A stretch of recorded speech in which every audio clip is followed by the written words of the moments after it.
ठीक हो? शरीर ठीक है और मन ठीक है, मन नहीं ठीक क्यों? क्या आसान? हम सब इससे भगवत प्राप्ति होना कब? मेरा भगवत प्राप्ति करना मेरे को। हाँ, जीवन का सार तो यही है भाई। ये सच्ची मानिए, प्रदर्शन के द्वारा अर्थ की प्राप्ति और नाम हो सकता है, लेकिन आप भगवान को नहीं जाने तो ये सब व्यर्थ हो जाएगा। लोग जैसे भजन नहीं किया तो फिर ये नाम कीर्ति कितने दिन रहेगी? संसार कितने दिन याद? रामकृष्ण को याद नहीं करना चाहता तो और किसको याद करेगा? तो बुद्धिमानी तो यही कि लोक यश प्राप्त किया, लोक में अब भगवान की भी प्राप्ति कर लो।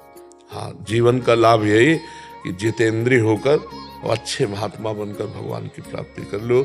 लोक यश प्राप्त किया, अब परलोक की, जब लोक में अपनी धाक जम गई ना तो अब परलोक में भी जमाओ, तब तो बात जम पाएगी। नहीं तो आपके पास जो कुछ है सब यहीं का है। यहाँ से जब चलने की तैयारी आएगी तो आपके पास कुछ नहीं रहेगा। मेरी बात समझ लीजिए ना, ये शरीर रहेगा जिसके द्वारा आपको यश प्राप्त हुआ है, और यश से जो आपको धन मिला वो धन भी नहीं रहेगा, दूसरे लोग उपभोग करेंगे। आपके पास अगर नाम नहीं है भगवान का, भजन नहीं है, तपस्या नहीं है, तो फिर वो बात नहीं बनेगी।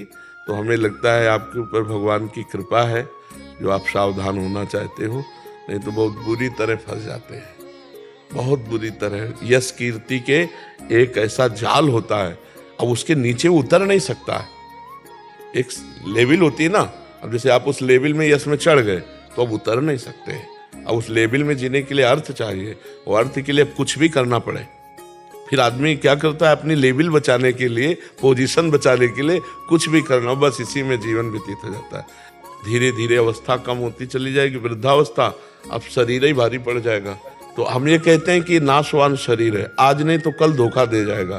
तो इसलिए अभी स्वस्थ हो आप, अभी जो चाहो कर सकते हो, तो आराम से भजन में लगो।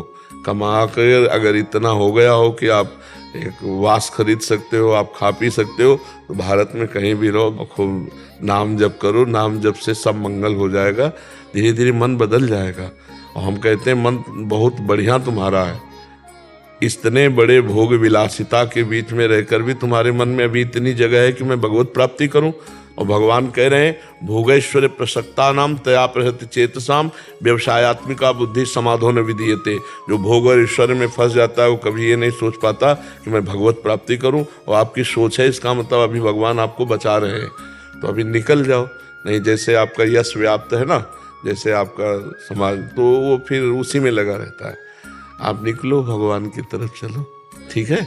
और जो सहयोग चाहिए तन से, मन से, वचन से, वो हम आपको सहयोग कर रहे हैं कि आप खूब आनंदित होकर के चलो, ठीक है। जैसे तो वीर महान ऐसे बनो कि माया को परास्त करो, है ले सिंह की तरह दहाड़ता हुआ ऐसे। तो अब माया को पछाड़ो, है ले अभी माया के लिए पछाड़ा नहीं, माया के लिए ही तो है। यश कीर्ति रुपया पैसा ये सब माया के लिए पछाड़ा, अब माया को पछाड़ो भगवान के लिए कि अब मुझे भगवान चाहिए, सब छोड़ता हूँ, संसार का सब राग छोड़ता हूँ। और तो भी संत भी बनोगे ना तो वीर ही महान बनोगे। नहीं तो आप ये समझो कि भगवान की विशेष कृपा है। पैंट शर्ट में भी संत होता है। संत का मतलब थोड़ी होता है कि हमारी तरह भेष ही धारण कर ले तो संत होता है, नहीं, ऐसे भी संत होता है। आचरण, भगवत चिंतन, उद्देश्य, उसे ही संत कहते हैं।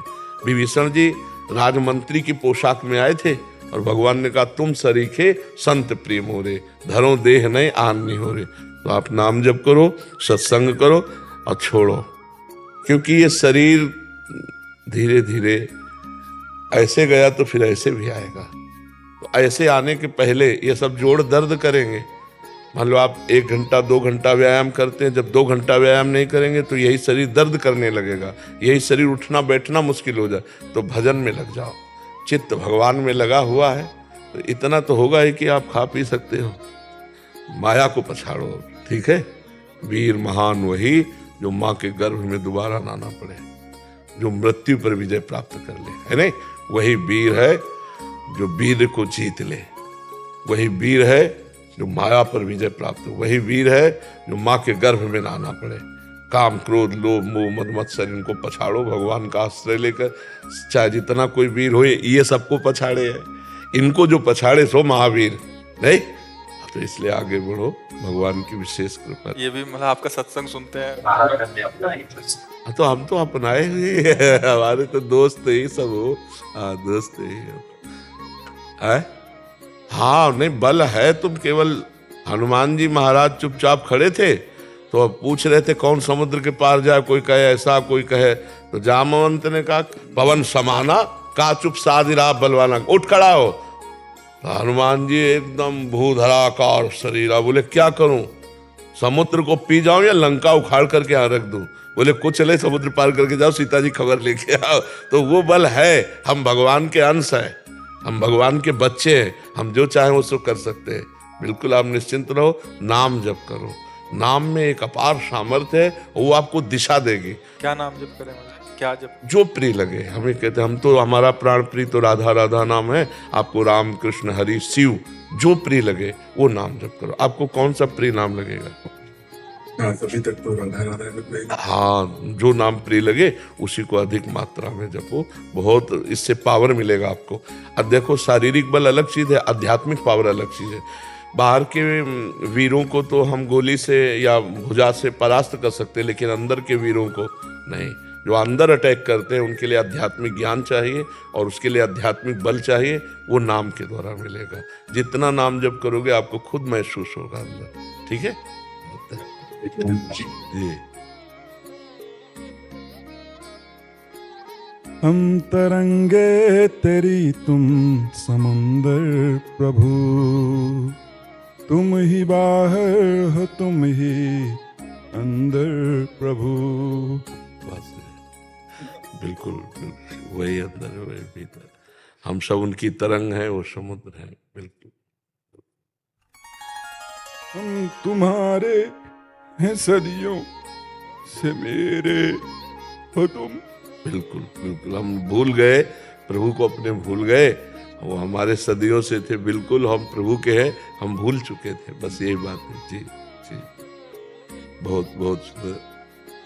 दंडो दंडो।